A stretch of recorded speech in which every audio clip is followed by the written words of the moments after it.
Assalomu alaykum do'stlar, yaxshimisizlar? 21-aprel kuni O'zbekiston Davlat konservatoriyasida Davlat akademik xalq cholg'ular orkestrini konserti bo'lib o'tadi. Barcha muxlislarimizni kutib qolamiz.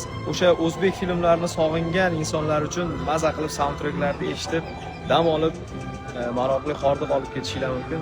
Hammani 21-aprel kuni konservatoriyada kutamiz.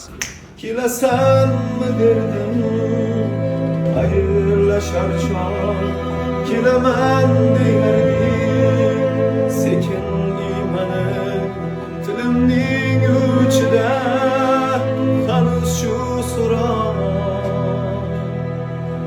hanuz yuragimda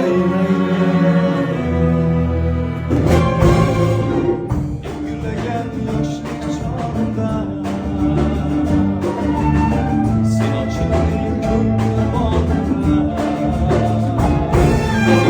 shunda ko'zim ko'rdi bahorni, shunda qalbimdan quchoq quchoq gullar tergan